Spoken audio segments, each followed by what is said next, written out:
요한복음 10장 1절에서 16절까지입니다. 페이지로 신약 163페이지입니다.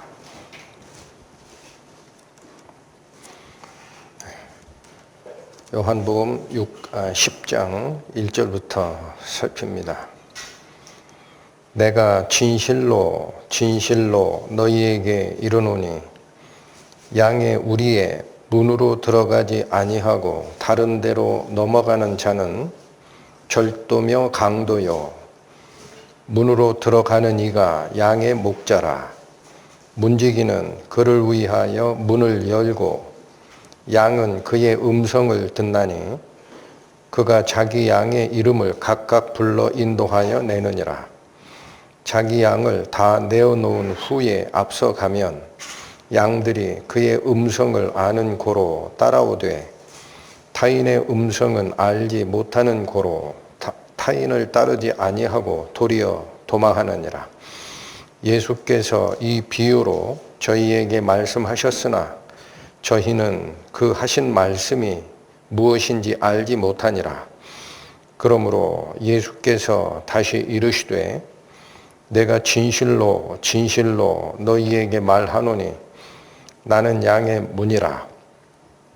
나보다 먼저 온 자는 다 절도요 강도니 양들이 듣지 아니하였느니라.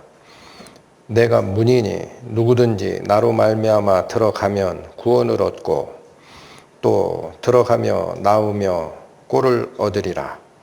도적이 오는 것은 도적질하고 죽이고 멸망시키려는 것뿐이요 내가 온 것은 양으로 생명을 얻게 하고 더 풍성히 얻게 하려는 것이라. 나는 선한 목자라. 선한 목자는 양들을 위하여 목숨을 버리거니와 싹구는 목자도 아니요 양도 제 양이 아니라. 이리가 오는 것을 보면 양을 버리고 달아나나니 이리가 양을 늑탈하고 또 해치느니라. 달아나는 것은 저가 싹군인 까닭에 양을 돌아보지 아니함이나 나는 선한 목자라. 내가 내 양을 알고 양도 나를 아는 것이 아버지께서 나를 아시고 내가 아버지를 아는 것 같으니 나는 양을 위하여 목숨을 버리노라. 또 이 우리에 들지 아니한 다른 양들이 내게 있어 내가 인도하여야 할 터이니 저희도 내 음성을 듣고 한 무리가 되어 한 목자에게 있으리라. 기도하시겠습니다. 하나님 아버지, 오늘 본문에 기록된 예수 그리스도의 정체성, 양이 생명을 얻기 위하여 반드시 통과하여 들어가야 할 양의 문이 되시며 또한 그 양들에게 당신의 생명을 주시고자 저희를 불러내시고 인도하시는 선한 목자 되시는 그리스도에 대하여 공부하고자 합니다. 부디 바라옵기는 말씀을 듣는 모든 사람들의 마음이 낮아지고 하나님께서 저희에게 알려주고자 하는 그 은혜의 말씀 앞에 무릎을 꿇고 아멘 하는 자 될 수 있도록 저희의 손을 잡아 인도하여 주옵소서. 예수님의 이름으로 기도 올립니다. 아멘. 오늘 같이 살피시는 요한복음 10장의 요 비유는 지난주에 살피셨던 태생적 소경이 눈을 뜨고 나서 예수님을 만나게 되고 그리고 내가 인자를 믿느냐라는 예수님의 말씀에 내가 믿나이다 하고 경배를 했던 그 사건에 이어지는 말입니다. 특히나 지난주 말미에 바리새인들이 그 자리에 있었다가 오히려 되묻죠. 뭐라고 하느냐면 우리도 소경인가? 그랬더니 예수님이 답변을 뭐라고 얘기하셨습니까? 너희가 소경되었다면 죄가 없었으려니와 본다고 하니 너희 죄가 그저 있느니라 라는 그 말씀에 이어진다라는 사실을 기억을 해 주시고, 저희는 예수님이 도대체 어떤 분이신가라는 이 물음 앞에 요한복음은 예수님의 정체를 I am을 통해서 7가지의 정체를 드러내십니다. I am이라는 것은 출애굽 당시 모세에게 나타나셨던 자존자 하나님, I am who I am, 나는 I am이라는 사람이다. 즉 스스로 존재하는 자존, 스스로 존재하는 창조주이시다라는 표현을 쓸 때 사용하는 게 I am이라는 이 단어죠. 헬라어로는 에고 에이미 이렇게 부르는 단어인데, 이 I am이라는 자존자 하나님을 나타내는 용어를 가지고 요한복음은 예수님의 정체를 7가지 I am으로 설명을 합니다. 나는 생명의 떡이라, 나는 세상의 빛이라, 나는 양의 문이라, 나는 선한 목자라, 내가 부활이요 생명이라, 내가 곧 길이요 진리요 생명이라, 나는 참 포도나무라. 그 7가지 I am, 그 중에 오늘 2가지가 이 비유 속에 녹아 들어가 있다는 사실입니다. 나는 양의 문이라, 나는 선한 목자라. 그래서 이 비유가 굉장히 중요한 사실을 설명하시고 계시다라는 이 점을 기억하시고 본문으로 들어가도록 합니다. 10장 1절에서 5절까지 다시 읽습니다. 내가 진실로 진실로 너희에게 이르노니 양의 우리에 문으로 들어가지 아니하고 다른 데로 넘어가는 자는 절도며 강도요 문으로 들어가는 이가 양의 목자라. 문지기는 그를 위하여 문을 열고 양은 그의 음성을 듣나니 그가 자기 양의 이름을 각각 불러 인도하여 내느니라. 자기 양을 다 내어놓은 후에 앞서가면 양들이 그의 음성을 아는 고로 따라오되 타인의 음성은 알지 못하는 고로 타인을 따르지 아니하고 도리어 도망하느니라 라는 1절에서 5절까지의 이 말씀은 비유라는 겁니다. 비유. 6절 보세요.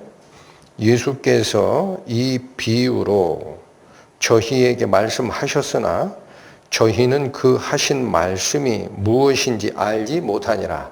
그래서 7절부터 16절까지 예수님께서 다시 이 비유를 풀어주신 겁니다. 그 2가지 문맥을 나눠놓고 보셔야 되고, 그렇다면 1절에서 5절까지 예수님께서 풀어주신 이 비유는 그 당시 유대 지방에서 양을 치던 그 방식을 통해서, 그러니까 우리는 이게 좀 생소합니다. 그러나 그 당시 유대 지방에서 양을 치던 이 방식은 누구나 다 알고 있는 방식이기 때문에 쉽게 설명하고자 이 방식을 가져온 거다라는 겁니다. 그러면 이 유대 지방의 양을 치는 방식이라는 게 어떤 거냐 하니까, 유대 지방에서는 양은 필수적 가축입니다. 양의 젖을 짜먹는 개념보다는 양의 털이 있어야 그 사막지대 근방이거든요. 그래서 겨울에 추위를 막을 수 있는 옷을 만듭니다. 그 다음에 양이 꼭 있어야만 성전에 가서 제사를 드릴 때 제물로 쓰여야 됩니다. 그러니까 모든 가정이, 이스라엘 지방에서는 모든 가정이 양을 5마리 내지 한 10마리 정도는 반드시 다 길렀다라는 거죠. 양을 안 가지고 있는 가정이 없습니다. 근데 문제는 30마리, 40마리 이렇게 기르던 가정이 아니라 꼭 필요한 양만 5마리 내지 10마리 이렇게 기르던 집에서는 따로 양을 재우는 우리, 축사, 이거를 가지고 있지를 못합니다. 그래서 양의 우리, 축사를 공동으로 만들어서 우리를 만들어 놓고 그 안에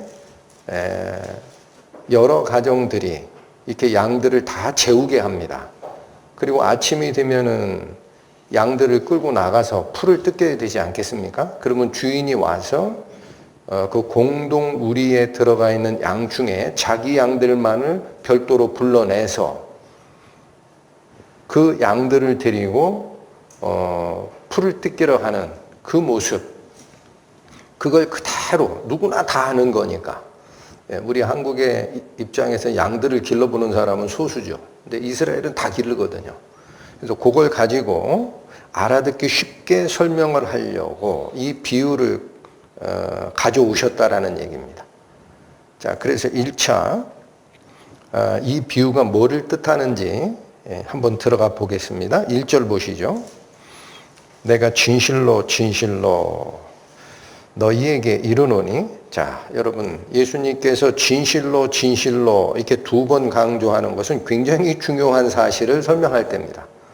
진실로 진실로 너희에게 이르노니 양의 무리에 문으로 들어가지 아니하고 다른 데로 넘어 들어가는 자가 있습니다. 그들은 절도며 강도다라고 얘기를 합니다.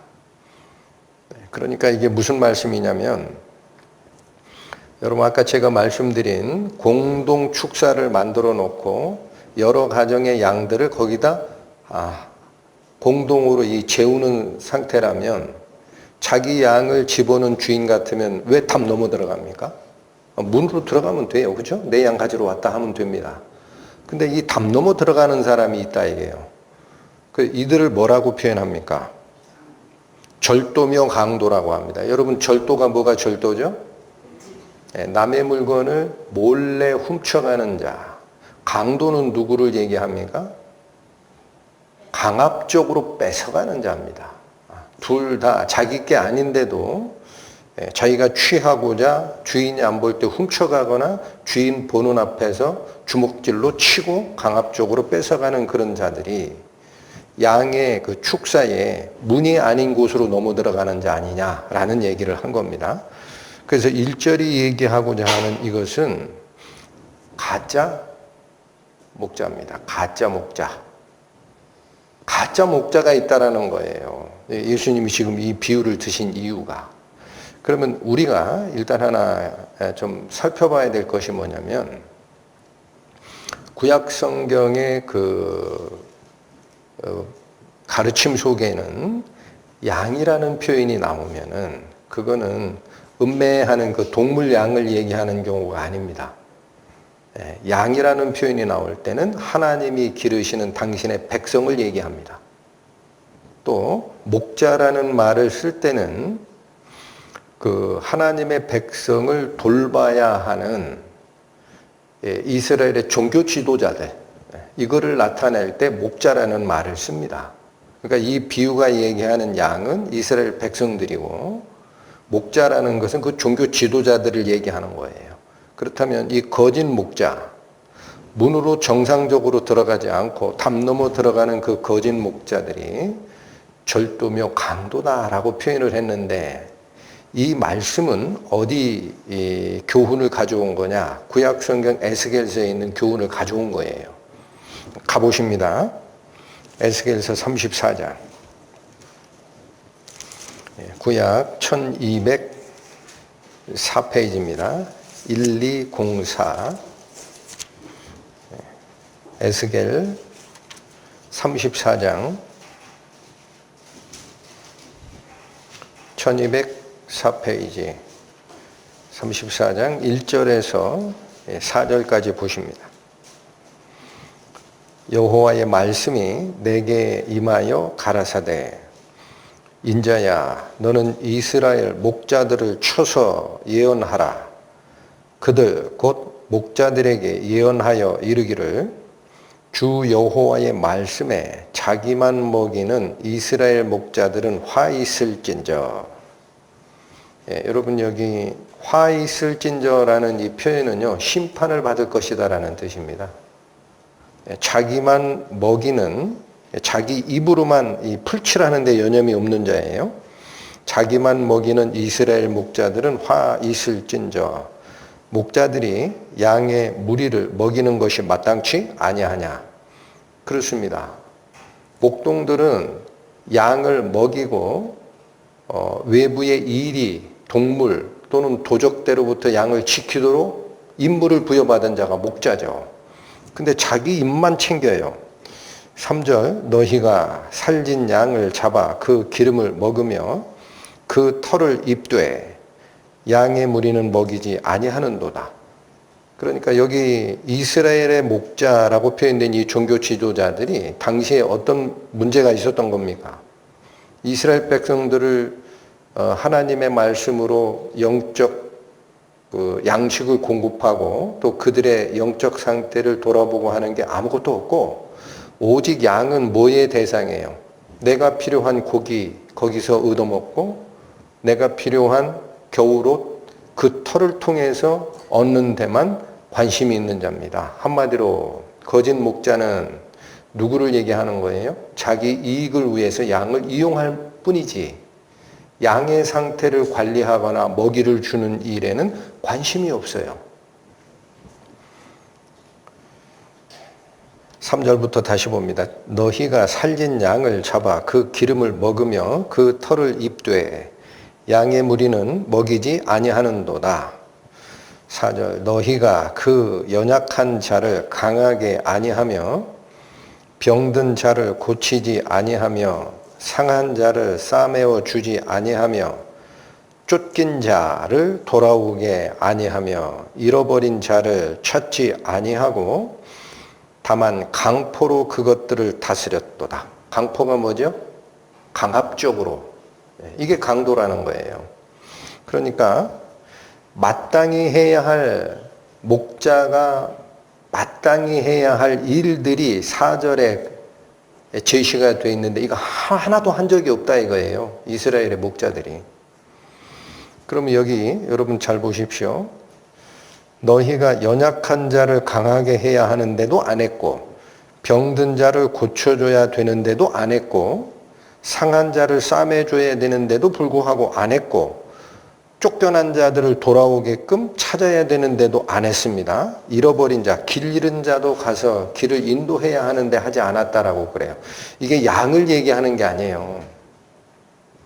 여러분 이게 비유라는 거예요. 이스라엘의 이 양이라는 거는 하나님의 백성입니다. 자, 여기 예레미야 6장 여기 잠깐 잡으시고 가보십니다. 예레미야 6장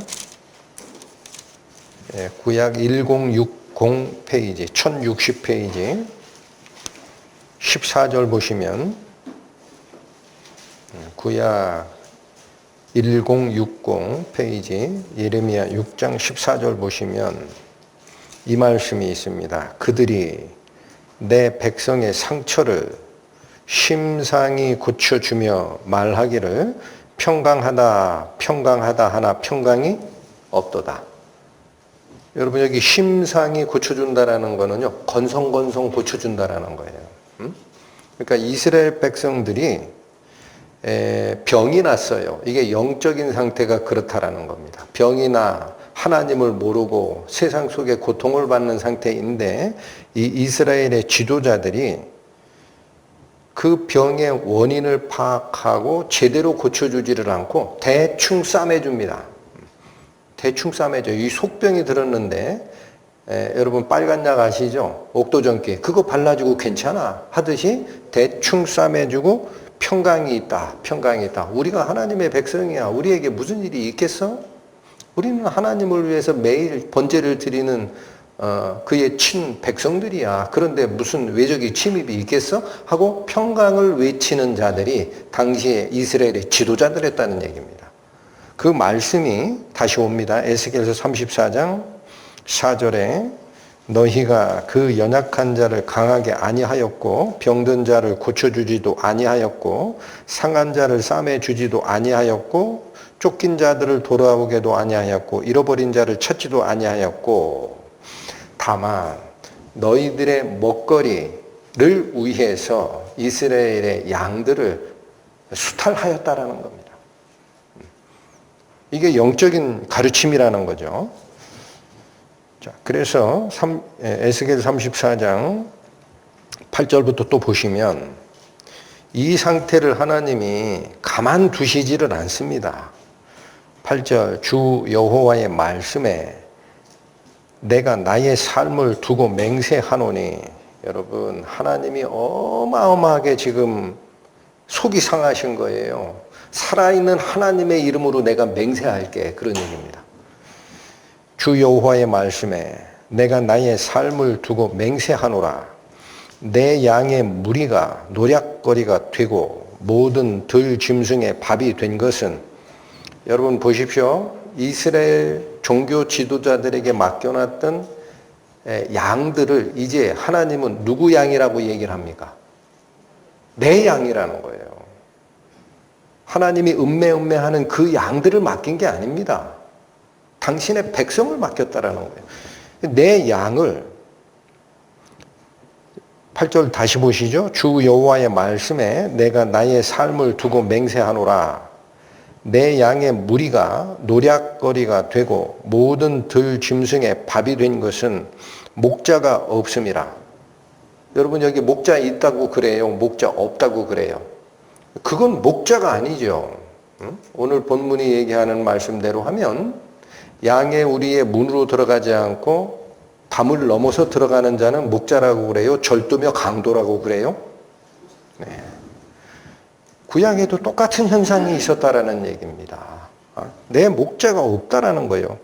내 목자들이 내 양을 찾지 아니하고 자기만 먹이고 내 양의 무리를 먹이지 아니하는 상태가 됐다. 9절 그러므로 너희 목자들아 여호와의 말씀을 들을지어다. 주 여호와의 말씀에 내가 목자들을 대적하여, 여러분 하나님께서 목자의 적이 되겠다라는 겁니다. 이건 하나님이 목자의 적이 된 게 아니고 목자들이 하나님의 적이 돼 있다라는 뜻이에요. 거꾸로 읽으셔야 돼요. 여호와의 말씀에 내가 목자들을 대적하여 내 양의 무리를 그들의 손에서 찾으리니 목자들이 양을 먹이지 못할 뿐 아니라 그들이 다시는 자기를 먹이지 못할지라. 양을 먹이는 역할을 해야 할 목자들이 양을 수탈의 대상으로 삼고 있었으니까 그것마저도 못하게 하겠다라는 겁니다.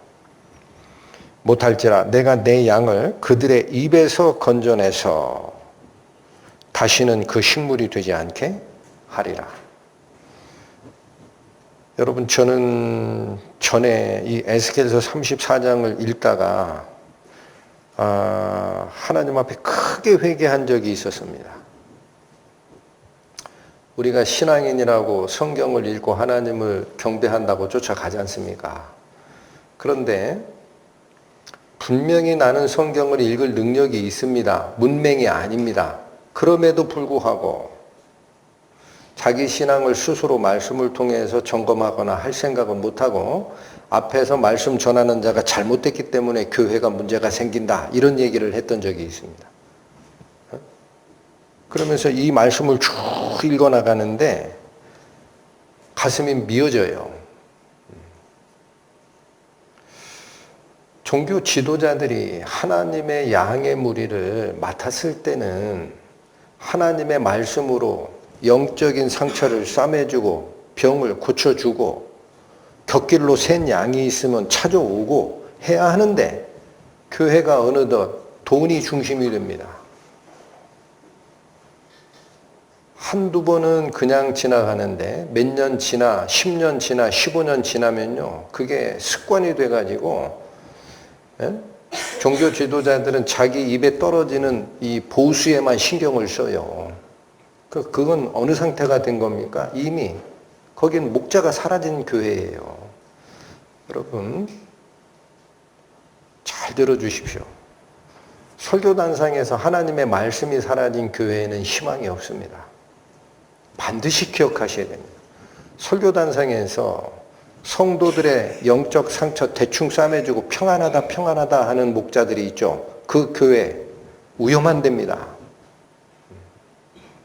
아, 여기 온 사람들 다 구원받은 거야. 그러니까 하나님의 선택을 받아서 왔지. 그런 말 하는 교회들 많죠. 그게 뭐예요? 내 백성의 상처를 심상히 고쳐주고 평강하다 하나 평강이 있다 없다? 우리는 분명히 압니다. 저는 분명히 압니다. 그것 때문에 회개한 적이 있기 때문에. 그런 교회에 발 담그지 마십시오. 그게 잘못된 종교 지도자들이 걸어가는 길이라는 거예요.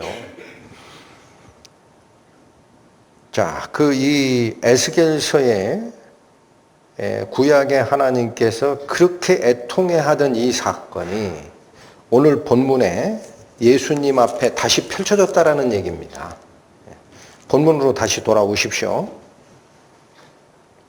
요한복음 10장 1절이 바로 그 거짓 목자들, 절도며 강도일 뿐인 거짓 목자들을 언급한 거라면 2절과 3절은 이제 진짜 목자입니다. 2절 보십니다. 문으로 들어가는 이가 양의 목자라. 그렇습니다. 그 공동 우리에 자기 양을 밤새도록 거기다 재웠던 주인이라면 왜 문을 통해서 안 들어갑니까? 담 넘어갈 이유가 하나도 없다라는 거예요. 문으로 들어가는 이가 양의 목자라. 3절 문지기는 그를 위하여 문을 열고. 여러분 보십시오. 이 2절과 3절의 이 말씀이 무슨 뜻인가?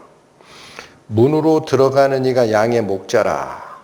알아들을 것 같아요. 근데 문지기는 그를 위하여 문을 연다라고 합니다. 그럼 자, 여기는 아까 말씀드린 공동축사, 이스라엘이 양을 치는 방식인 공동축사의 그 상황을 가지고 예수님은 말씀을 하셨는데 이게 다 영적 의미거든요. 그럼 여기 보면 문으로 들어가려는 양의 주인들이 있어요. 근데 그 문은 누가 지키고 있습니까? 문지기가 들어가게 해야 들어가는 거예요. 응? 여기 잘 보세요. 3절. 문지기는 그를 위하여 문을 열고. 그가 누구예요? 목자예요. 목자가 들어가라고 문을 열어주는 문지기가 있고, 그리고 나서 양들은 그의 음성을 듣는다라고 합니다. 여러분 여기 문지기가 우리의 진짜 목자를 보내주고 출입을 허가하는 분입니다. 그분은 하나님이십니다. 아무나 출입하게 돼 있는 게 아니에요. 양의 무리에. 그런데 요즘은 어때요?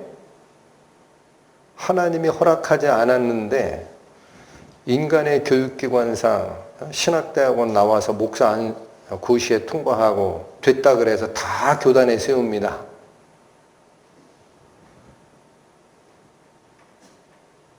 그러지 않는 교단이 있습니까? 하나님이 문지기가 돼서 너는 목자니 이 양의 무리에 들어가라 하고 열어줘야 되는 거예요. 여러분 조금 전에 살피셨던 저희 에스겔서 34장 다시 봅니다. 가보십니다. 구약 1205페이지 에스겔 34장. 우리 10절에서는 이 말씀까지 읽었었습니다. 주 여호와의 말씀에 내가 목자를 대적하여 내 양의 무리를 그들의 손에서 찾으리니 이랬어요.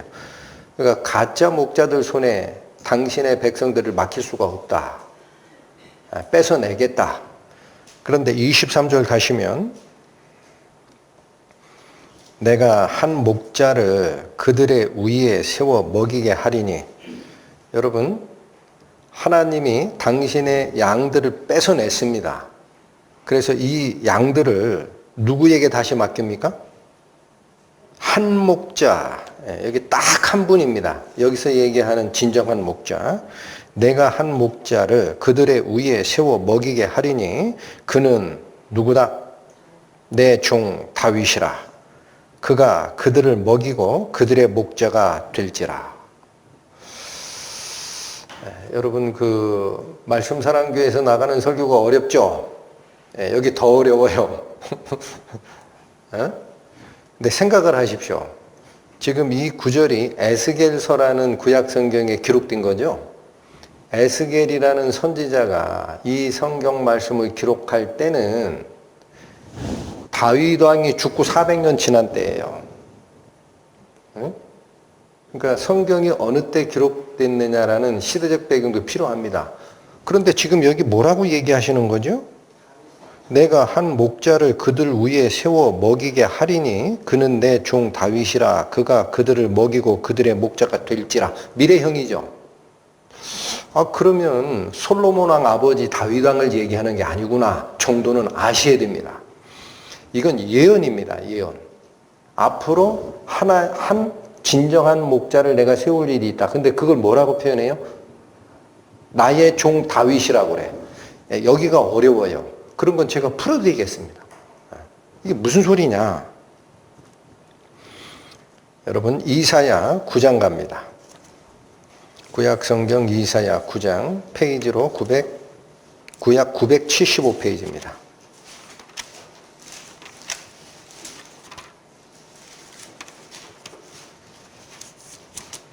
어렵다고 생각하는 거는 제가 다 풀어드리니까 걱정하지 마세요. 이사야 9장 975페이지. 메시아 사람의 아들로 태어나실 인자. 여러분 지난주에 말씀 전할 때 설명드렸습니다. 인자라는 게 사람인 아들자, 사람의 아들이라는 뜻이라 그랬어요.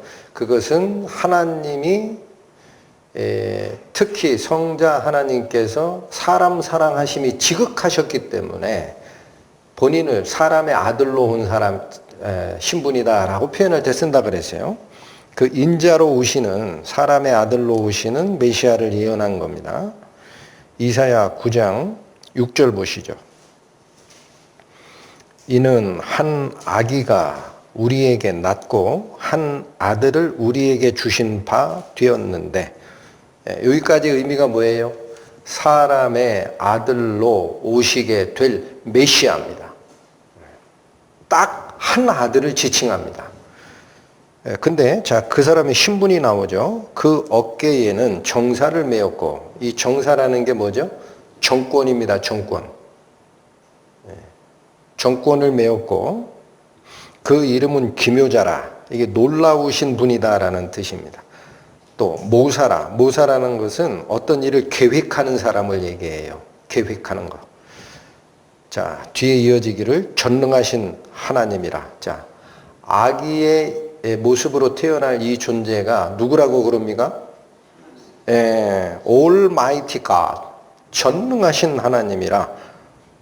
이게 뭐야?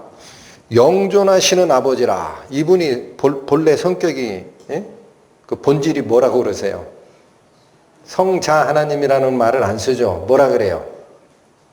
영존하시는 아버지라. 이거 누구예요? 아버지 하나님이에요.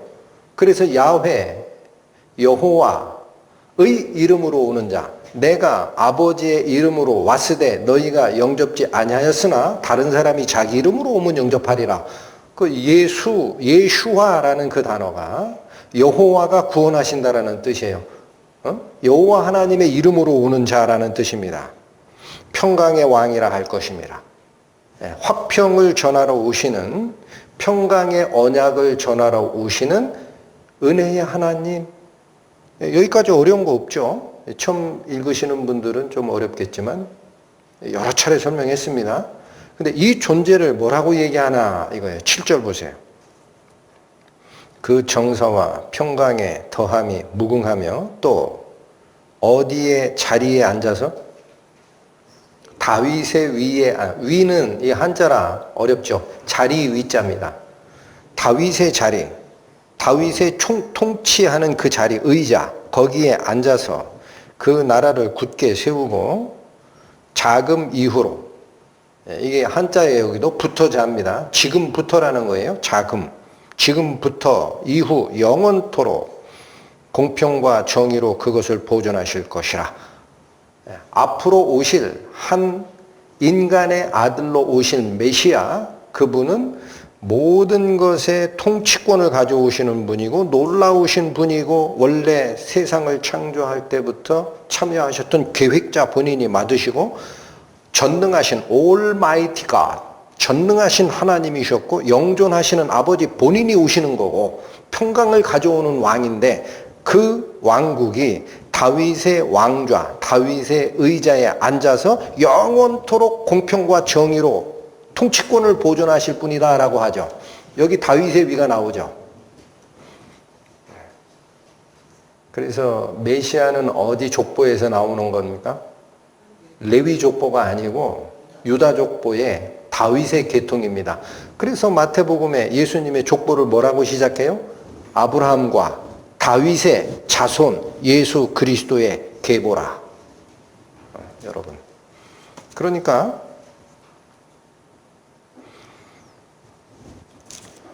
에스겔서 34장, 시간이 걸리니까 제가 그냥 읽겠습니다. 아까 그 읽었던 23절에 내가 한 목자를 그들의 위에 세워 먹이게 하리니 그는 내 종 다윗이라. 그가 그들을 먹이고 그들의 목자가 될지라. 라는 이 에스겔서의 예언은 에스겔이라는 선지자가 이 성경을 받아 적을 때에 과거 400년 전에 죽었던 다윗 얘기하는 게 아니라는 거예요. 앞으로 올 다윗의 위에 앉아서 다윗의 자리에 앉아서 다윗의 통치 권한을 행사할 이스라엘 백성을 다스릴 그 아기 예수. 응? 그러니까 여기 보십시오. 에스겔서 34장에 하나님께서 그렇게 애통해 하셨던 당신의 백성된 양들을 먹여야 될 이스라엘의 목자들이 탈취만 하고 그들의 상처를 싸매주지도 않고 고쳐주지도 않는 모습을 보고 여호와 하나님이 그 양들을 다 뺏어버리겠다라고 합니다. 그래서 누구에게 주겠다? 내가 앞으로 세울 한 목자가 있어. 다윗의 이름으로 오는 목자. 그 누구야? 예수 그리스도. 그래서 이게 문지기 역할을 하는 하나님이고, 응? 진정한 목자 예수 그리스도를 당신의 백성 양무리에 보내는 문지기 역할을 하는 분은 그건 하나님이에요. 그 하나님에 의해서 선택받은 자, 오늘 본문으로 다시 돌아오십니다. 요한복음 10장 3절입니다. 문지기는 그를 위하여 문을 열고 양은 그의 음성을 듣게 된다라는 거예요. 그가 자기 양의 이름을 각각 불러 인도하여 내느니라. 여러분, 이 비유에서 또 하나 중요한 그 사실이 있습니다. 진짜 목자는 담을 넘어 들어가지 않는다라는 사실, 또 하나 그 진짜 목자를 문을 통과하여 들어가도록 인가하는 문지기가 존재하신다라는 사실. 충분히 설명드렸습니다. 근데 또 하나 이 10장, 요한복음 10장에서 우리를 가르쳐주는 굉장히 중요한 원리가 있어요. 3절 후반절부터 봅니다. 양은 그의 음성을 듣게 됩니다. 그리고 그가, 즉 목자는 자기 양의 이름을 각각 불러 인도하여 낸다라고 되어 있습니다. 그러니까 여기 잘 보십시오. 구원받은 하나님의 백성, 구원자 예수 그리스도의 관계가 양들과 목자의 관계입니다. 그러면 중요한 게 이겁니다. 내가 구원을 받았느냐, 하나님의 백성된 양이 됐느냐라는 사실은 어떻게 알게 되는 거예요? 목자의 음성을 내가 듣고 있느냐, 못 듣고 있느냐로 갈라진다는 거예요. 예? 여러분 성경 읽으십니까? 안 읽으신 분은 많죠? 많을 걸로 봐요. 반드시 읽으십시오. 집에 가셔서. 난 읽어도 모르겠어. 그러면 목자의 음성을 못 들으시는 거야. 예? 이걸 꼭 기억하셔야 돼요. 양은 내가 양인지 아닌지 어떻게 하느냐면요. 성경 말씀을 읽어가면 이게 무슨 뜻인지를 들을 줄 아는 자예요. 물론 그 어려운 말은 잘 못 알아듣지만 이게 전혀 모르겠다 그러면 그 양 아니에요. 여러분 이 양이 목자의 음성을 듣게 된다라는 이 사실은 어떤 거를 지금 얘기하고자 하는 거냐면요. 제가 요한복음 10장의 이 사건이 어디에 이어진다 그랬죠? 9장 말미. 그 무슨 사건이었어요? 태생적 소경이 눈을 뜬 사건이 있고 그 태생적 소경이 눈을 뜨고 나서 예수님이 찾아갔습니다. 소경이 출교당했다는 소리를 듣고 근데 호구지책 너 밥은 먹고 다니냐? 이걸 해결해 주러 가신 게 아니라 내가 인자를 믿느냐? 하고 영적인 구원을 거기 선포를 하시는데 태생적으로 눈뜬 이 소경은 태생적으로 소경이었다가 눈뜬 이분은 그 말에 그대로 내가 믿나이다 하고 엎드려 절합니다. 그 뭐를 들어버린 거예요? 영적인 음성을 듣는 거예요. 이분이 인자 사람의 아들로 오실 그 메시아구나. 이걸 알아버리는 거예요. 그런데 못 듣는 자가 있습니다. 못 듣는 자 누구예요? 바리새인들이죠. 뭐라고 해요? 내가 온전히 죄 속에서 나서 우리를 가르치려 드느냐 하고 내쫓아 버렸죠. 그러니까 여기서 잘 보십시오. 성경에 기록되고 예수 그리스도께서 밝혀주는 그 말씀의 영적 의미를 귀가 먼 자, 양이 아닌 자, 못 듣는 자가 누구냐? 무식쟁이, 태생적 소경이 아니라는 거예요. 누가 못 들어요? 율법을 가르치는 자가 못 들어요. 응? 그 왜 못 들어요? 하나님의 백성 양이 아니니까 못 듣는 거예요. 그게 여러분 성경이 얘기하는 영적 언어입니다. 그러니까 제가 얘기하는 이 부탁과 말씀들을 경히 여기지 마십시오. 집에서 반드시 성경 읽으셔야 됩니다. 반드시. 내가 성경을 읽어서 이 음성을 드러내느냐가 내가 하나님의 양이냐 아니냐를 결판하게 돼 있어요. 앞에서 이 꼴을 물어 나르는 저의 역할은 부수적인 거고 내 신앙이 흔들리지 않으려면 세 개 꼭 챙기시라고 했습니다. 지역교회에서 나가는 이 씹어서 1차 가공한 설교 말씀 반드시 들으시고 집에서 본인이 성경 반드시 매일 읽으시고 또 이게 무슨 뜻인지 잘 모르시겠으면 하나님 앞에 개인적으로 대화하는 기도 절대 놓치지 마시라 그랬어요. 이 중에 하나만 무너져도 신앙생활 망합니다. 명심하십시오. 대충 교회에 나와가지고 예배 참석한다고 신앙이 튼튼히 쓰는 게 아닙니다. 자, 그런데 바로 왜 바리새인들이 하나 살피고 싶은 게 이겁니다. 그렇게 성경을 암기를 하고 율법을 백성들에게 가르쳤던 율법사 랍비 바리새인들이 나면서부터 소경돼서 글을 읽을 가능성이 거의 없던 이 소경보다도 예수님 말을 못 듣느냐? 왜 못 듣느냐? 그 이유를 좀 간단하게나마 살피고 가는 게 도움이 될 것 같아요. 마태복음 15장 가보십니다. 신약성경 25페이지입니다. 마태복음 15장 1절, 2절 보십니다. 그때에 바리새인과 서기관들이 예루살렘으로부터 예수께 나와 가로되 당신의 제자들이 어찌하여 장로들의 유전을 범하나이까? 떡 먹을 때에 손을 씻지 아니하나이다. 여러분 여기 바리새인과 서기관들이라는 이 표현들은 그게 유대 랍비들이에요. 근데 그 유대 랍비들이 율법의 규정을 아주 세분화해서 이건 하면 안 돼 라고 행동규범으로 만든 것들이 뭐냐? 랍비들이 정한 율법적 행위 규정입니다. 아시겠죠? 율법적 행위 규정. 전체가 얼마라고 얘기하느냐면요. 1년 365일이죠. 하지 말아야 할 행동을 하루에 하나씩 카운트하면은 365개가 되겠죠. 하지 말아야 될 그 금령이 365개예요. 해야 하는 일은 248개.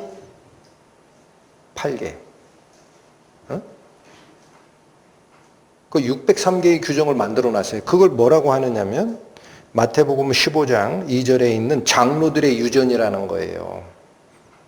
이게 뭐냐면 우리 윗대, 우리 어른들이 만들어 놓은 전통이 있다라는 거예요. 그 성경이 얘기하는 게 아니라 누가 만든 거다? 유대 랍비들이 하는 해야 할 248개 규정과 하지 말아야 할 365개 규정, 603개 규정을 율법 조항을 다 만들어 버렸어요. 그 중에 하나가 뭐가 있어요? 밥 먹을 땐 손 씻으라는 거예요.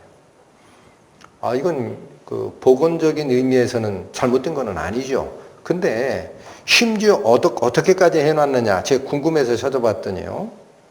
한 그릇의 물에 2손을 씻으면 부정하다라는 거예요. 그렇게 세밀해요. 한 그릇의 물은 한 손을 씻을 만 정도는 된다. 그럼 2손을 정확하게 깨끗하게 씻으려면 어떻게 되느냐? 4분의 1 항아리에 물을 써라. 이렇게 돼 있어요. 이게 도대체 그 어기면 그거 장로의 유전을 어긴 겁니다. 근데 예수님의 제자들이 이 손을 씻지 않고 밥을 먹으니까 바리새인과 서기관들이 이의제기를 한 거예요. 우리 장로들의 유전이 있는데 당신 제자들은 왜 손도 안 씻고 밥 먹습니까? 8절 가시죠. 이 백성이, 예수님 답변이 이겁니다.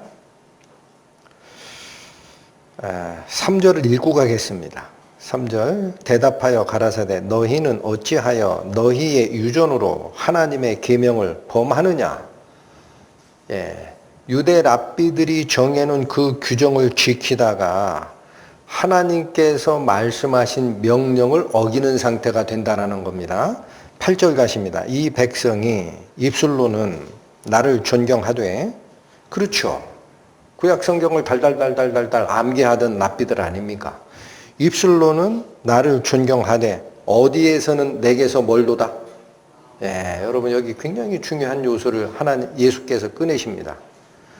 우리가 하나님을 경배하고 예배하고 당신의 양된 백성입니다 라고 얘기할 때 하나님이 어디를 제일 먼저 보십니까? 우리의 마음 속을 들여다보십니다. 마음으로 진짜 하나님을 경배하는지. 마음은 내게서 멀도다. 9절 사람의 계명으로 교훈을 삼아 가르치지 않느냐. 여기 사람의 계명이라는 게 뭐예요? 위에 있었던 장로들의 유전입니다. 이건 해라, 저건 하지 마라 라는 603가지 율법적 규정, 그걸 가지고 교훈을 삼아 가르친다라는 얘기는 교리처럼 가르친다라는 거예요. 교리, 독트린, 교리. 그래서 뭐라고 그래? 이거 어기면 죄가 있다고 하죠. 지난주 설교 말씀에서 말씀드렸습니다. 샴마이 학파의 바리새인들이 예수께서 안식일에 태생적 소경을 고치신 사건을 놓고 하나님의 은혜에 대해서는 눈을 지끈 감고 뭐만 자꾸 꼬집어냈어요. 율법을 어겼다. 율법을 어겼어. 예수라는 자가 율법을 어겼어. 우리 하지 말라고 한 거 한 거야. 이렇게 자꾸 얘기한다고 그랬어요. 기억하시죠? 그게 이 얘기입니다. 사람의 계명으로, 사람이 만들어 놓은 명령으로 교리처럼 삼아서 가르친다라는 거예요.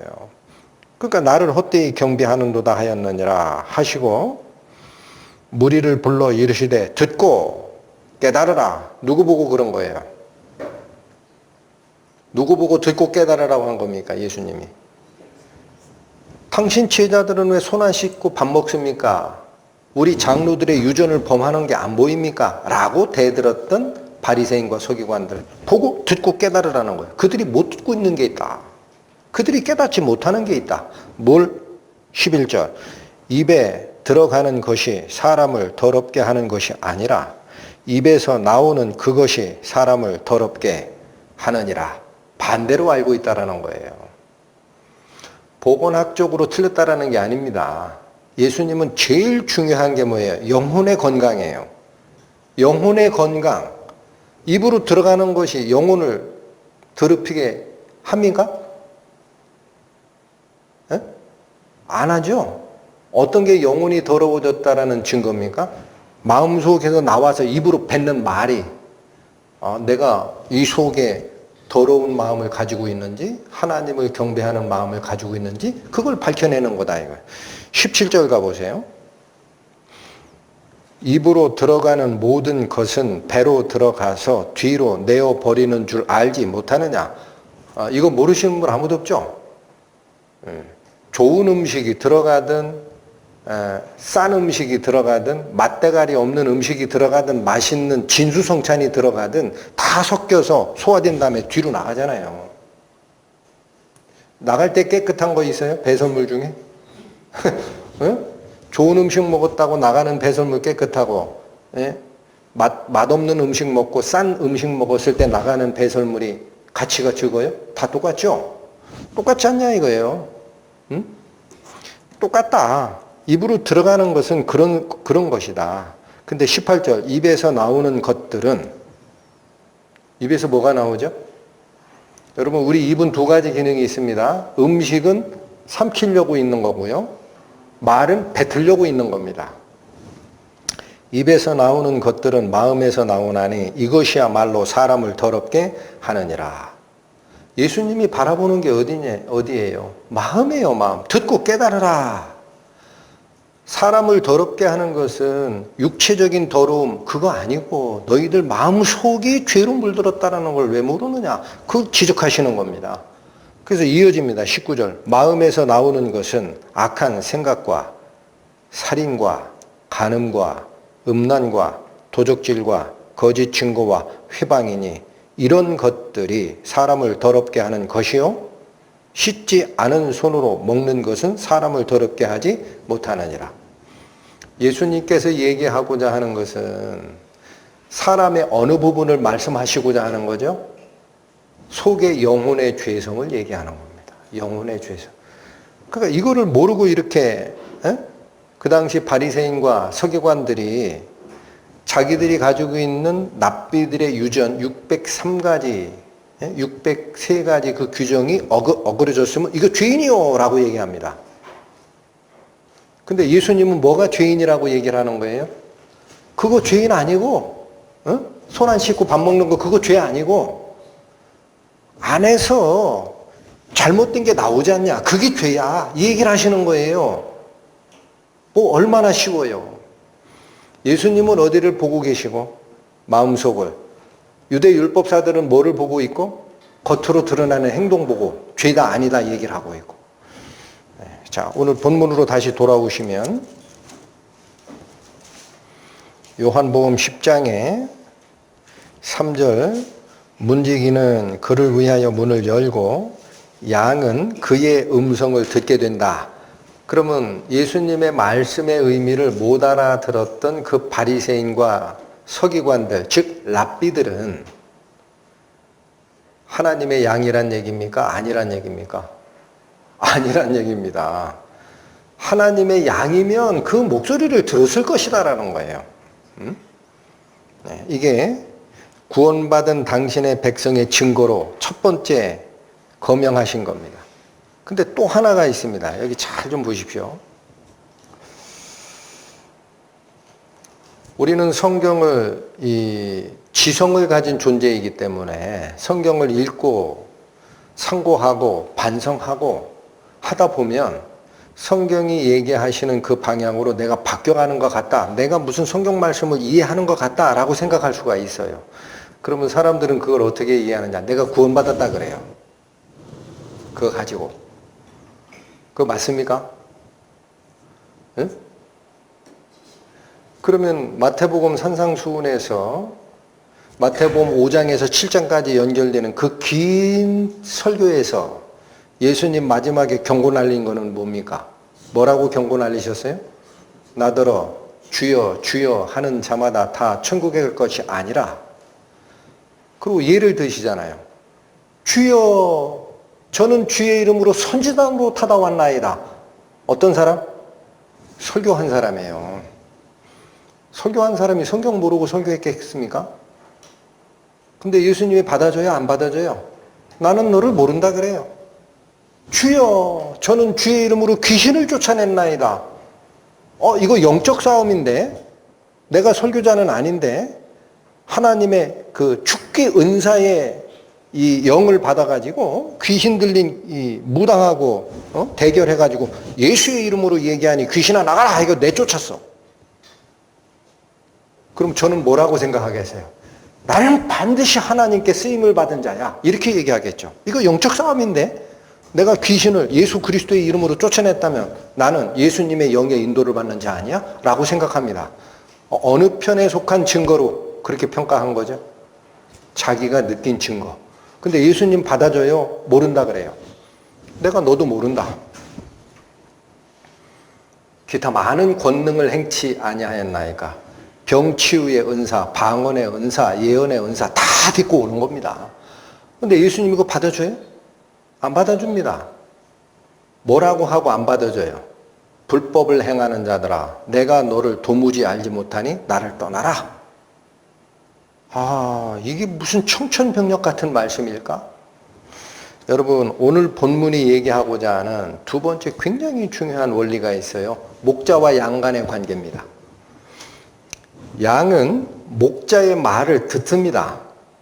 이게 왜 듣게 되느냐면요. 지성으로 듣는 게 아니고 지성으로 들을 수 있을 것 같으면 배운 지식으로 들을 수 있을 것 같으면 바리새인과 서기관들이 더 먼저 들었어야 돼요. 못 듣는 거예요.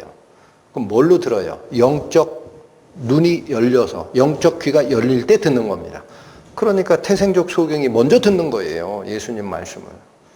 근데 그거 말고도 뭐가 있다 그래요? 3절.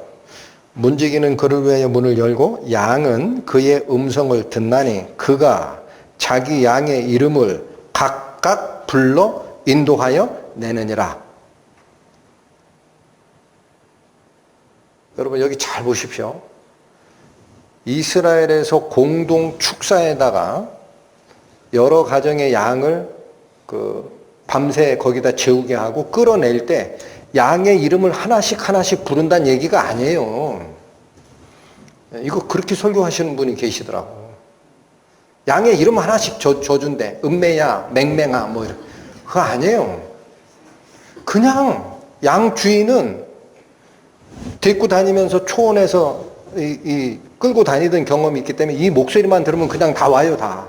내 양은. 지금 여기서 얘기하는 건 영적인 겁니다.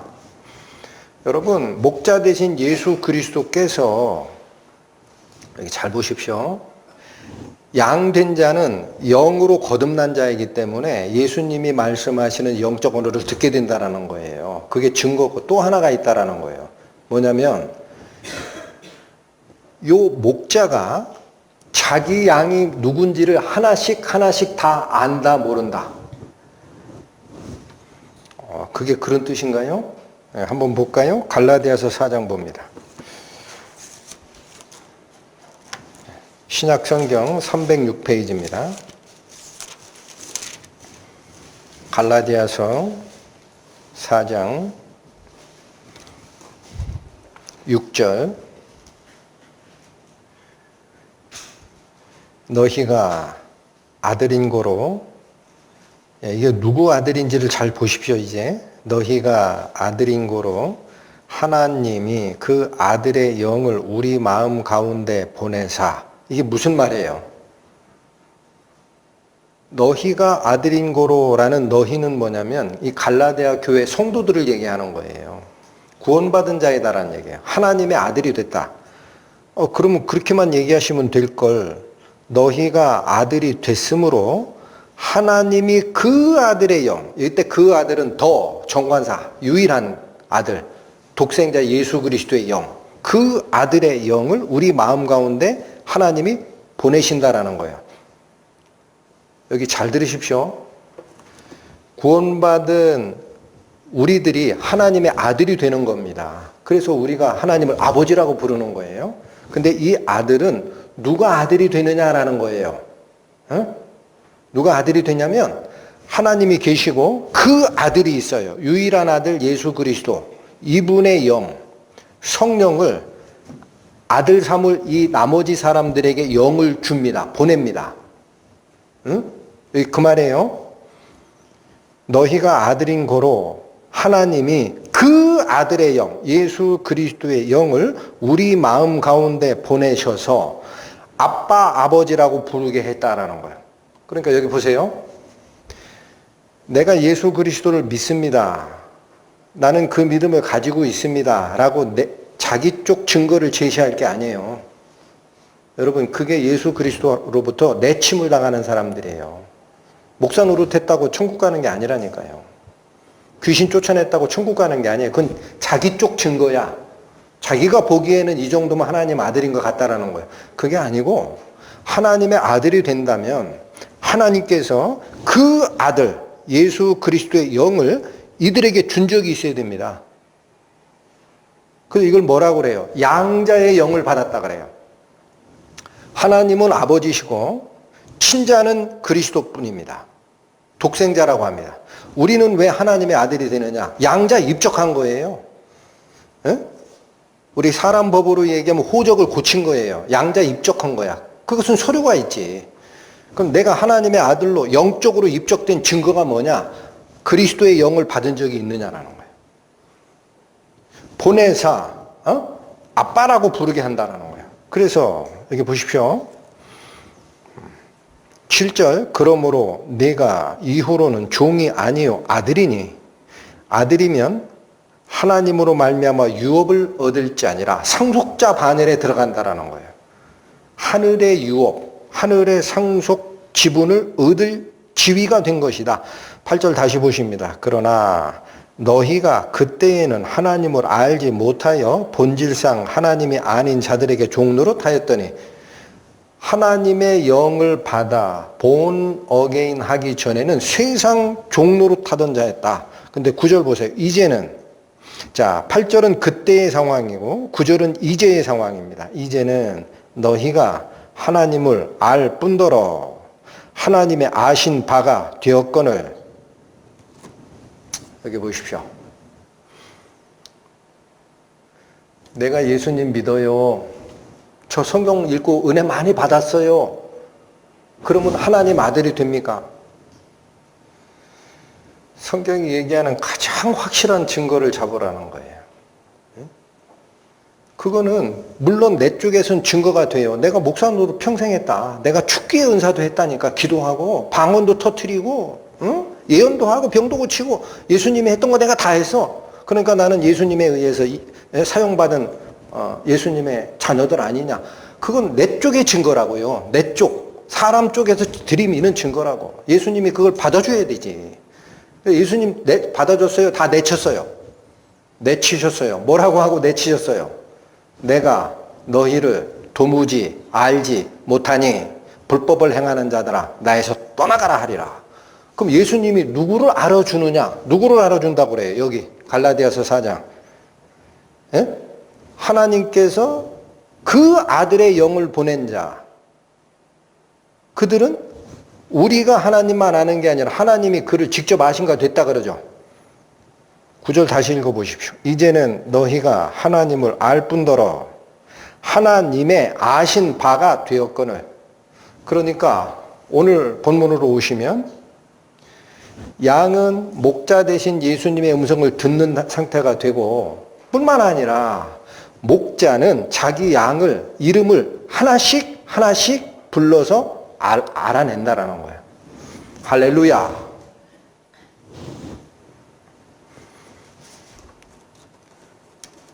여러분, 오늘 에스겔서가 얘기하는 잘못된 목자, 오늘 예수 그리스도께서 그 당시에 바리새인과 율법사들 앞에서 했던 이 말씀의 경고, 그들의 말이 그들의 경고가 아니라 오늘 이 시대를 살고 있는 우리를 향한 경고임을 잊지 마시기 바랍니다. 응? 백성들이 뭐라고 그래요? 그 지도자들이 내 백성의 상처를 심상히 싸매주고 평안하다, 평안하다 하나, 평안이 있다, 없다? 없다. 왜 그래요? 교회 다니고 성경 읽고 교제 참석하고 은혜 받았다라고 느끼는데 그가 예수 그리스도의 영에 의해서 본 어게인한 경험이 없다면 그 사람에겐 평안의 약속이 가진 게 아니에요. 심판이 가는 거지. 에? 설교 단상에서 설교를 그걸 해야 된다라는 거예요. 근데 오늘날 교회에서 이걸 설명하는 설교자가 과연 몇 명이나 될까요? 응? 설교 그나마 은혜롭게 한다라는 분들 설교하다 보면 가만히 뭐 여기 나오신 분들은 다 구원받았어요. 그렇게 얘기하는데. 에? 그게 성경적입니까? 예수님마저도 내가 너를 도무지 모른다. 불법이야 그거. 불법 증거 가져온 거야. 불법 증거.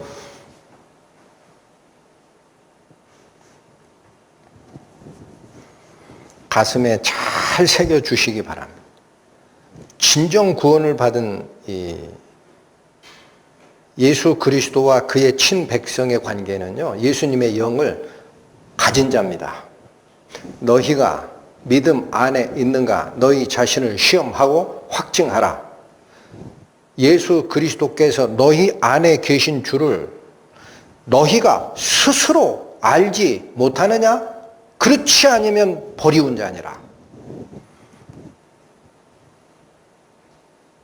성경 말씀의 경고를 설마 저게 나한테 하는 얘기일까? 하고 뒤로 던지지 마세요. 하나님은 나중에 그걸 찾으시는 거예요. 내 속에 내가 준 영이 있냐? 육으로 난 것은 육이요 성령으로 난 것은 영이니 내가 너에게 거듭나야 되겠다 하는 말을 이상하다고 생각하지 마라.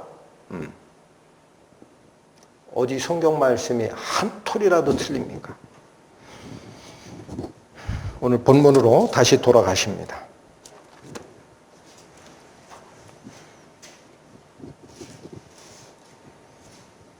4절 자기 양을 다 내어놓은 후에 앞서가면 양들이 그 음성을 아는 고로 따라오되. 여기 두 번째 속성이 있습니다. 예수님의 양된 자는요, 예수님의 음성만 듣는 게 아니에요. 에? 음성은 듣는데 난 여기가 좋아. 밖에 나갔더니 그 자갈밭이 많아가지고 힘들더라. 나 그냥 여기 우리에 있을래 하고 남아있어요. 쫓아가요. 이게 뭐예요? 양은 두 가지 속성을 가지고 있습니다. 나를 살려내신 목자의 음성을 듣고 또 그 음성을 쫓아서 그 길을 같이 갑니다. 그게 살아있는 양입니다.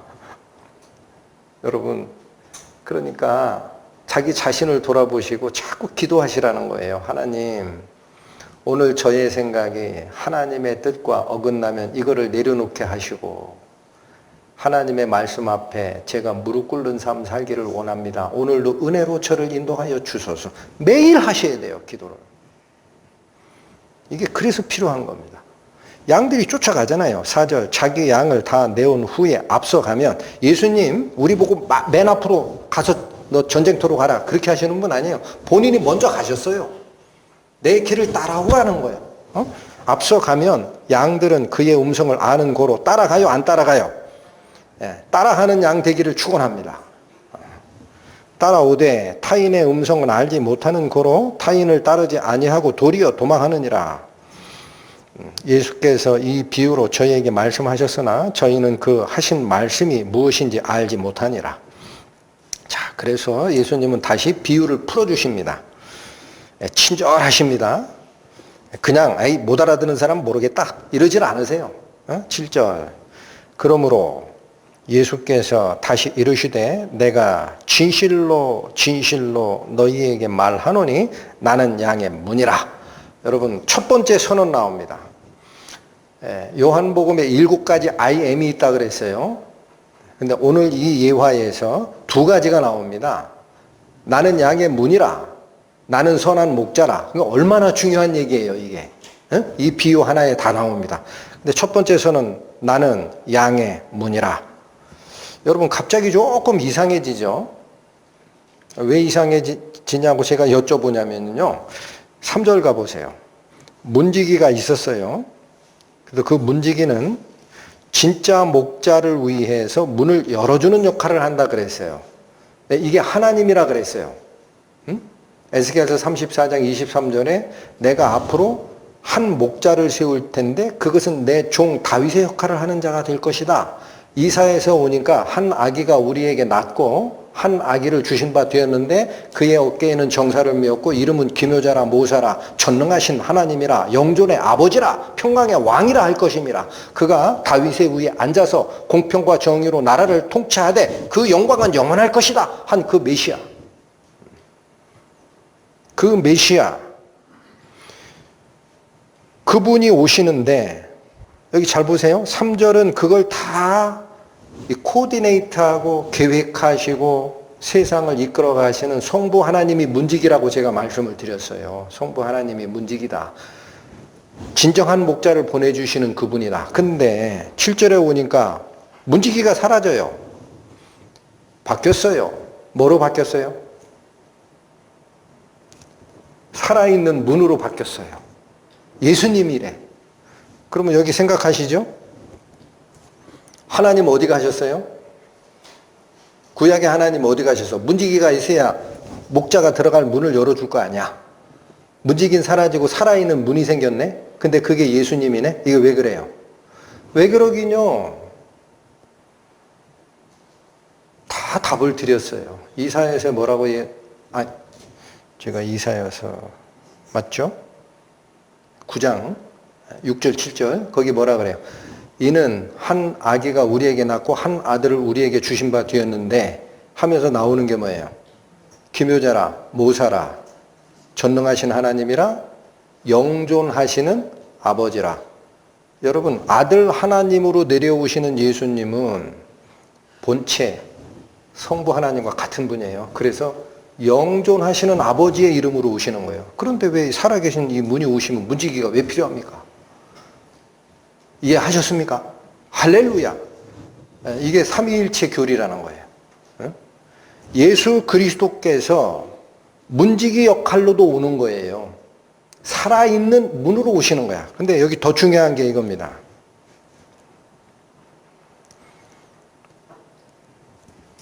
내가 곧 양의 문이라고 설명을 했습니다. 그러면 문, 예수 그리스도를 통과하지 않고 양 무리 속으로 합류할 수 있는 사람이 있습니까? 없습니까? 그러면 여기 다시 일반 백성들 말고 지금 문제가 생긴 바리새인과 서기관들 있죠. 그들도 양의 무리, 하나님의 백성된 양의 무리에 합류하려면 예수 그리스도라는 문을 통과해야 됩니까? 통과하지 않고 들어가는 방법이 있습니까? 예, 그렇습니다. 바리새인과 율법사들아, 너희가 얘기하는 율법의 빛을 전하는 자, 율법의 문을 지키는 자라고 자신을 높이지 않느냐. 그러나 그거 가지고는 하나님의 아들이 안 돼. 하나님의 백성이 되려면 어디를 통과해야 돼? 삶의 생명을 주는 문, 은혜의 문 되신 예수 그리스도 나를 통과하지 않고는 그 안쪽으로 들어갈 자가 없다. 이게 나는 양의 문이라 라는 선언입니다. 바리새인들에게 한 얘기입니다. 이게 너희도 이 문 통과하지 않았지? 자, 더 자세하게 나옵니다. 8절 나보다 먼저 온 자는 다 절도요 강도니 양들이 듣지 아니하였느니라. 이거 누구에 대한 질책입니까? 예, 예수님보다 먼저 와서 율법의 선생이라고 했던 바리새인 율법사들 얘기하는 거예요. 이들이 문을 통과한 적이 있어요, 없어요? 율법의 문 앞을 지키고는 있습니다. 어느 문을 통과한 적은 없습니까? 생명을 주시는 자, 양의 문, 예수 그리스도를 통과한 적이 없어요. 그러니까 나보다 앞서온 자라고 얘기하는 거예요. 그럼 나를 통과할 수가 없다 이거예요. 어? 그래서 이들을 목자라고 안 하고 뭐라고 그래요? 8절 다시 읽어보세요. 나보다 먼저 온 자는 일부만 다 뭐라 그래요? 절도요 강도니. 이 절도요 강도니라는 이 표현이 어디서 사용됐었죠? 1절에 거짓 목자. 문으로 들어가지 않고 담 넘어 들어가는 거는 다 절도며 강도니 그랬죠. 그 용어 가져오는 이유가 뭡니까? 너희들 율법의 문을 지키는 율법 선생이라고 자처하고 있잖아. 생명의 문, 나 예수 그리스도를 통과하지 않은 상태에서 너희는 전부 가짜 목자고 양들에게서 털이나 그 고기 뺏어 먹으려고 에스겔서 34장이 기록했던 그 거짓 종교 지도자들일 뿐이다. 이 선언입니다. 10절 도적이 오는 것은 도적질하고 죽이고 멸망시키려는 것뿐이요. 자, 여러분, 여기 도적이라고 한 것이 1절에 절도며 강도요라고 한 그 절도, 이 똑같은 단어입니다. 헬라어로. 그 다음 9절에서 얘기한 대로, 8절에서 얘기한 대로 나보다 먼저 온 자는 다 절도요 강도니 할 때 그 절도, 이게 10절에 도적이라는 단어랑 헬라에서는 같은 단어예요. 도둑이라는 거예요. 남의 거 뺏어먹는 자. 근데 10절 이렇게 얘기합니다. 도적이 누구냐라는 거예요. 도적이. 이거 지금 비유를 풀어주는 거잖아요. 남의 물건 훔치는 자를 얘기하는 게 아니다라는 얘기입니다. 남의 물건 훔치는 자 같은데요. 10절 다시 읽어보실까요? 도적이 오는 것은 도적질하고 죽이고 멸망시키려는 것뿐이래. 이거 강도짓하고 도적질하는 거 얘기하는 것 같은데? 죽이고라는 단어 있습니다. 여러분, 죽이고. 여기서 사용된 이 죽이고라는 단어는 언제 사용되는 단어냐면요. 제물로 짐승을 잡다라는 단어입니다. 일반적인 죽이다라는 단어를 쓰는 게 아닙니다. 그 무슨 뜻이에요, 그러면? 지금 여기 이 도적들이 하는 게 제물을 잡아서 제사를 드리던 제사장들이라는 얘기입니다. 그냥 일반인들이 남의 집에 가가지고 말 안 들어? 해가지고 칼로 찔러 죽이고 그 얘기를 하는 게 아니에요. 여기 죽이고라는 게 무슨 단어다? 제물로 드리기 위해서 동물을 잡다라는 동사입니다. 헬라에서는 달라요. 그러니까 이 도적들이 누구다라는 게 지금 드러났어요. 제사 집전자, 종교 지도자들이었던 바리새인과 율법사 및 제사장 무리들, 너희들이 하나님의 백성들의 영적인 부분을 치유하는 목자가 아니고 그들의 재산 뺏어먹고 너희 입만 먹이는 목자였다라는 얘기입니다. 내가 온 것은 양으로 생명을 얻게 하고 더 풍성히 얻게 하려는 것이라. 여러분, 예수 그리스도께서 오신 이유가 분명히 드러나죠? 목자라고 표현되지만 생명을 얻게 하고 더 풍성히 얻게 하려고 오신 분이다. 그렇게 말씀을 하시고 이 문을 통과하면 9절 뭐라고 나와요? 내가 문이니 누구든지 나로 말미암아 들어가면 구원을 얻고 또 들어가며 나오며 꼴을 얻으리라. 예수 그리스도라는 문을 통과하지 않고는 구원이 있습니까? 없습니까? 네. 사도행전 4장 한번 보실까요? 신약 193페이지.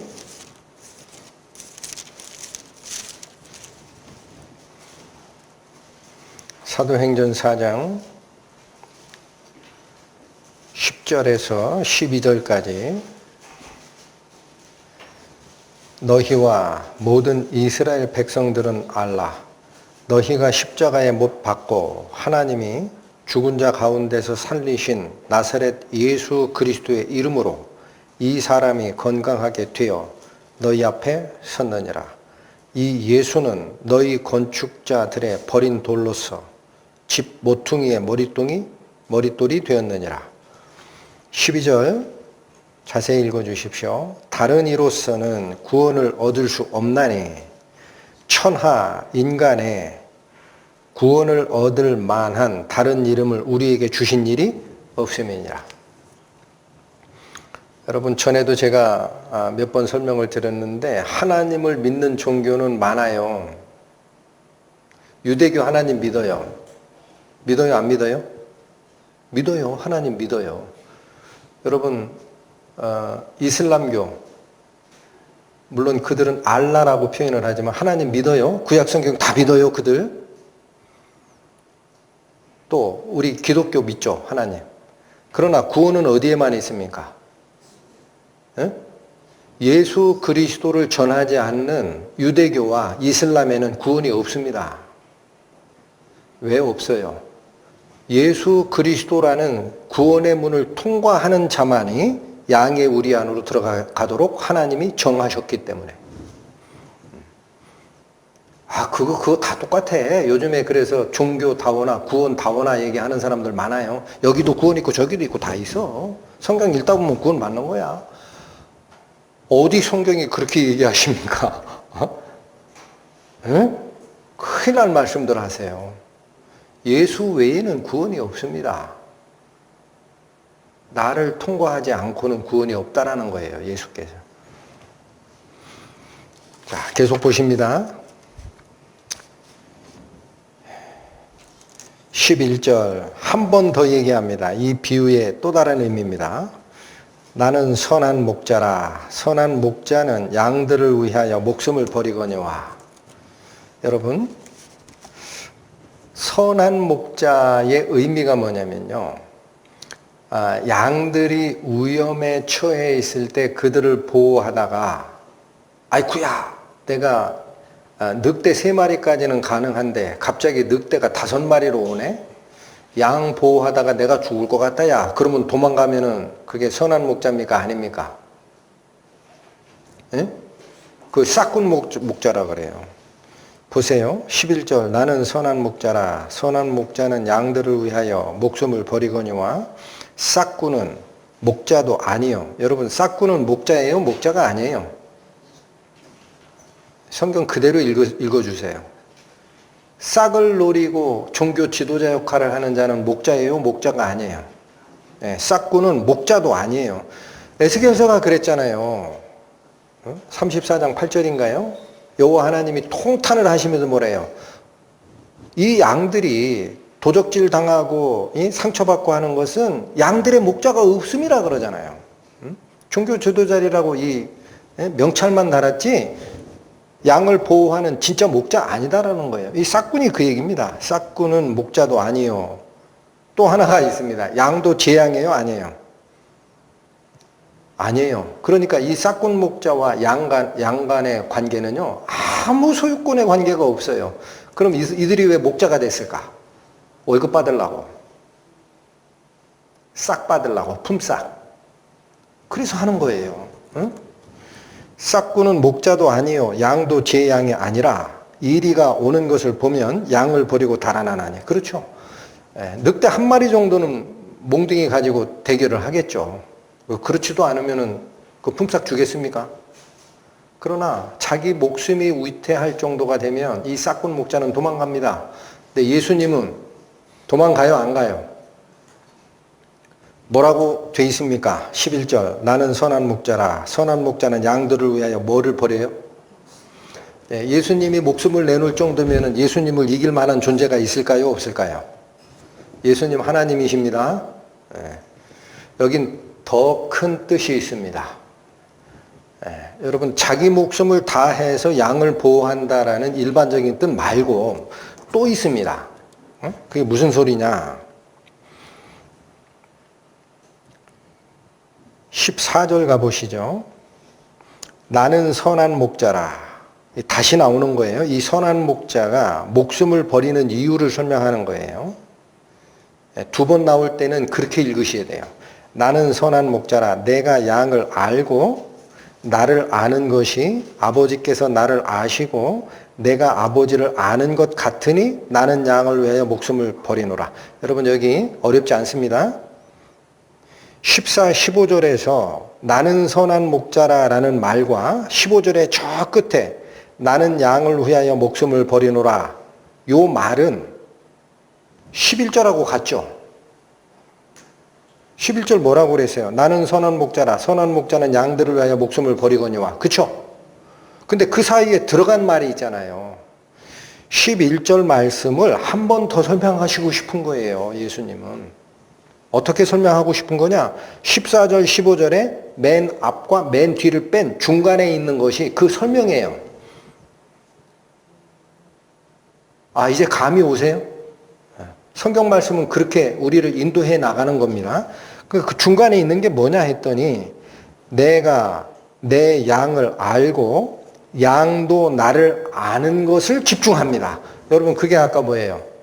양은 목자의 음성을 듣고 목자는 자기 양을 알고 그 이름을 하나씩 하나씩 불러낼 정도가 됐다. 그게 얼마나 중요한지 또 얘기한다라는 거예요. 또 얘기합니다. 14절.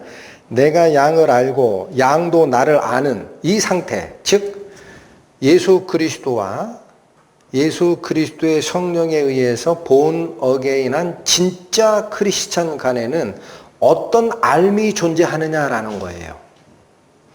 지식적인 알미 존재하느냐, 무슨 알미 존재하느냐, 둘 간에는 무슨 알미 존재하느냐.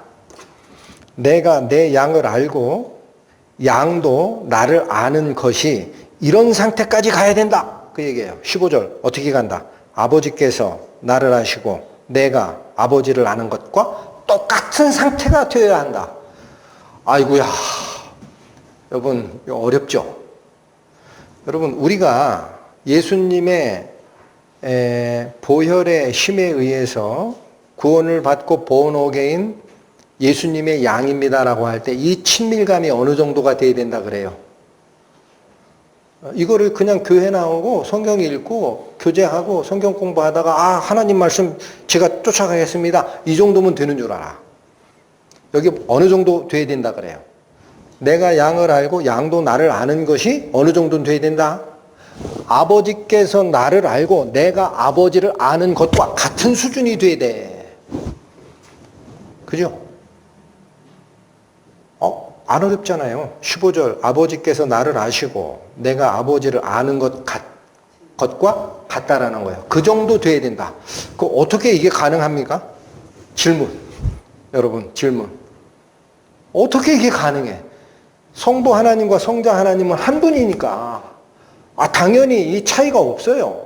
뜻도 같고 의지도 같고 사랑도 같고 능력도 같고 연대가 다함이 없는 영원한 생명의 원천이신 것도 같아. 성부와 성자는 하나야 그냥. 본체라 그래요. 예수 그리스도는 하나님의 본체시나. 그렇게 어떻게 같아지느냐 이거예요. 우리가. 어떻게 같아져요? 중요한 얘기 하는데 신경 안 쓰시는 분 있네.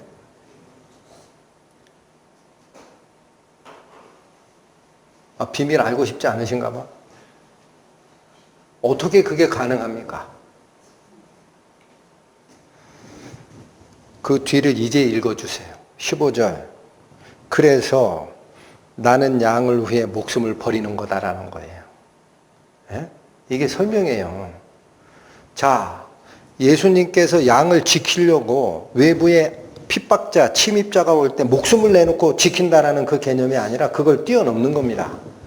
예수님께서 선한 목자이시고 양들을 위해서 내 목숨을 버린다라는 말을 어디로 지금 끌고 가시는 거냐면 목자와 양 간의 친밀함이 알매 있어서의 친밀함이 어느 단계에 가도록 하려고 성부 하나님과 성자 하나님 간의 일치성의 단계에 가도록 하려면 예수님이 목숨을 내놔야 된다라는 거예요. 어디를 보시느냐? 요한복음 17장 가십니다. 여기 다시 자세히 보세요. 예수께서 돌아가시기 전에 마지막에 올려드린 송영의 기도라는 겁니다. 요한복음 17장을 그래서 믿음의 선진들은 지성소의 모습이라고 그래요. 근데 여기 뭐라고 얘기했나를 보세요. 17장 5절 보세요. 17장 5절 177페이지입니다. 아버지여 창세 전에 내가 아버지와 함께 가졌던 영화로서. 이 영화가 뭐죠? 세상을 만들기 전부터 두 분은 한 분이에요. 그죠? 삼위일체 하나님으로 같은 분이었다고. 그 영광으로 지금도 아버지와 함께 나를 영화롭게 하옵소서. 그 영광을 회복해달라. 왜 이 말씀을 드립니까? 예수님은 하늘 영광을 잠시 보류하고 땅의 인간의 모습을 하여 땅에 있는 인간을 구원하고자 지금 왔다가 돌아가셔서 부활하셔서 다시 하나님 편으로 가야 되는 상황이 됐기 때문에 이제는 그 영광으로 다시 나를 이끌어 주셔서 이렇게 기도를 하면서 세상 중에서 내게 주신 사람들, 여러분 세상에 사람들이 많죠. 그 중에 예수 그리스도의 친백성으로 하나님이 이끌어 주신 사람들이 있어요. 그걸 세상 중에서 나에게 주신 사람이라고 합니다. 세상 중에서 내게 주신 사람들에게 내가 아버지의 이름을 나타내었나이다. 예수님의 이름을 나타냈다. 아버지의 이름을 나타냈다. 네, 그래서 한 아기가 우리에게 낳고 한 아들을 우리에게 주신 바 되는데 그 이름이 영존하는 아버지가 되는 거예요. 두 분은 한 분이라고. 응? 아버지의 이름을 나타내었나이다. 저희는 아버지 것이었는데 내게 주셨으며 저희는 아버지의 말씀을 지켰나이다. 이게 무슨 뜻이에요? 뭐 어렵죠? 5절을 얘기하면은 영광을 함께한 성자와 성부예요. 6절을 한마디로 줄이면 성도를 함께 소유하는 성부와 성자의 의미입니다. 아버지 것이었던 사람들을 아들에게 넘겨줬다고 해서 소유권이 넘어가는 게 아니라 두 분이 당신의 백성을 공동으로 소유하는 상태가 됐다라는 거예요. 그리고 7절 뭐라고 하죠? 지금 저희는 아버지께서 내게 주신 것이 다 아버지께로 온 것인 줄 알았나이다. 이건 뭐예요? 성도만 소유하는 게 아니라는 거예요. 여기 잘 보세요. 성부 하나님께서 성자 하나님께 위임한 게 있어요. 성자 하나님이 가지고 있는 모든 것은 다 누구에게서 온 거다? 성부 하나님이 주신 거다. 그럼 무슨 소리예요?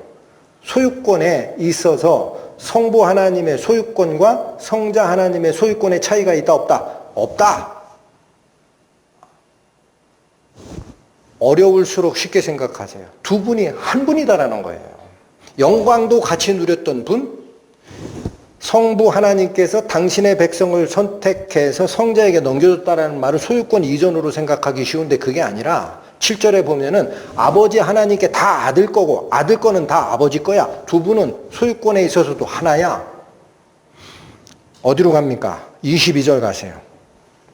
내게 주신 영광을 내가 저희에게 주었사오니 이는 우리가 하나 된 것 같이.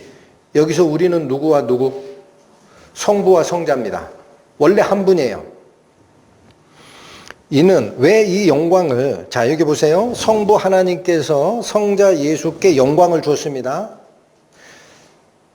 영존하시는 아버지라 평강의 왕이라 전능의 하나님이다 라는 영광을 주셨어요.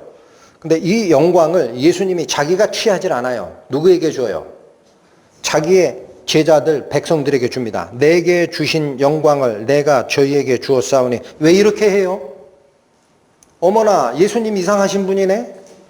성부 하나님과 성자 하나님은 영광을 같이 가셔도 되지. 근데 성부께서 성자에게 주신 영광을 성자는 왜 자기의 제자들에게 줘요? 자기 백성들, 자기 양들에게 왜 주냐고. 왜 줘요? 이는, 이거 잘 읽으십시오. 이는 왜 줬느냐? 우리가 하나 된 것 같이. 여기 우리는 누구? 성부와 성자가 하나 된 것처럼 저희도 하나가 되게 하려 그 영광을 줬다라는 거예요. 여러분, 너무나 찬란한 지성수의 빛입니다. 여기 잘 보십시오. 성부 하나님이 가지고 있는 영광을 성자께 위임을 하셨는데 이 두 분은 원래 같은 분이라는 거예요. 근데 이 성자께서 영광을 누구에게 다시 줬어요? 본 어게인한 그리스도인들, 당신의 양들에게 줬어요. 이유가 뭐냐? 하나 되게 하려고. 하나라는 거예요. 그래서 교회를 뭐라고 얘기합니까? 머리 대신 그리스도의 몸된 교회라고 하죠. 하나로 뭉쳐있죠. 영의 음성을 듣고 예수 그리스도께서 옮겨가는 걸음마다 같이 쫓아가는 양, 한 몸인 겁니다. 이게 본 어게인 크리스찬의 본래 모습이에요. 그래서 본문에서 뭐라고 한 거예요?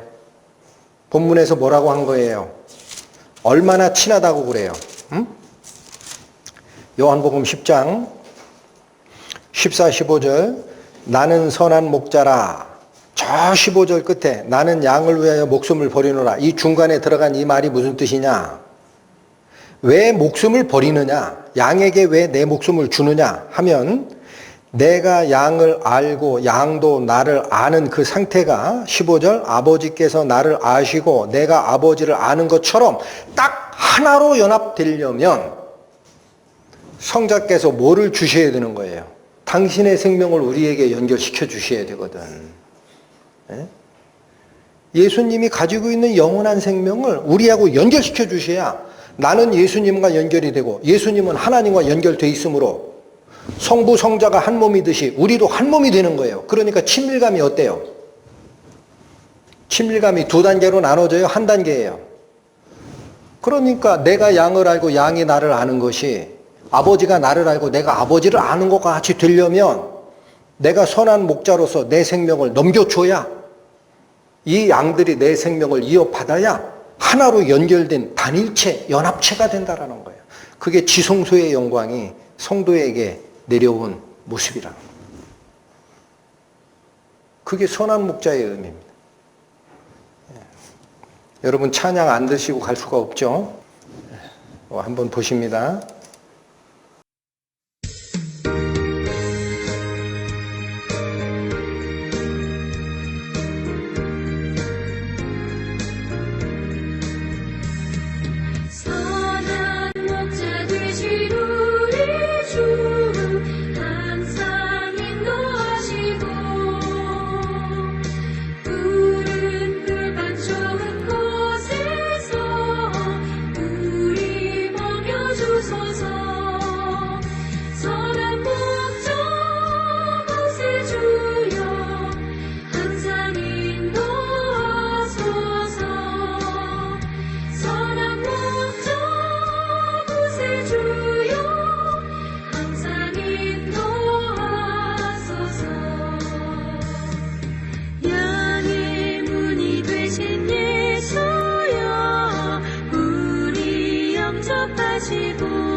주의 뜻을 따라서 살아가게 하시고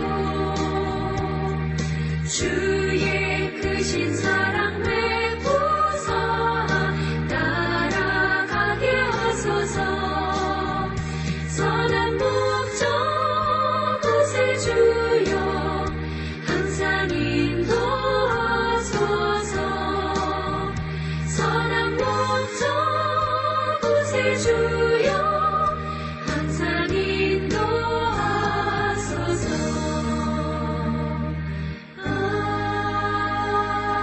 아멘. 자, 시간이 갔는데 하나만 더 살피고 끝냅니다. 16절. 또 이 우리에 들지 아니한 다른 양들이 내게 있어 내가 인도하여야 할 터이니 저희도 내 음성을 듣고 한 무리가 되어 한 목자에게 있으리라.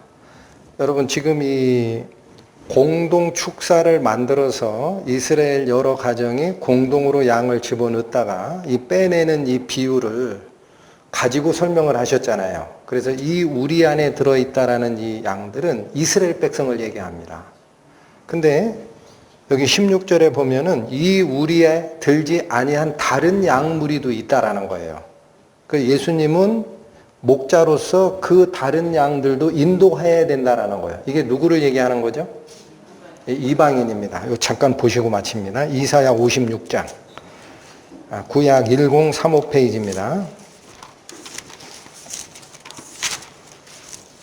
1035페이지. 이사야 56장.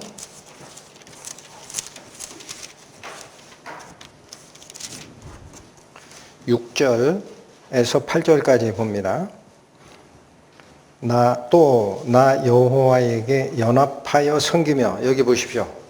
하나님을 섬길 때는 어떻게 섬기는 거예요?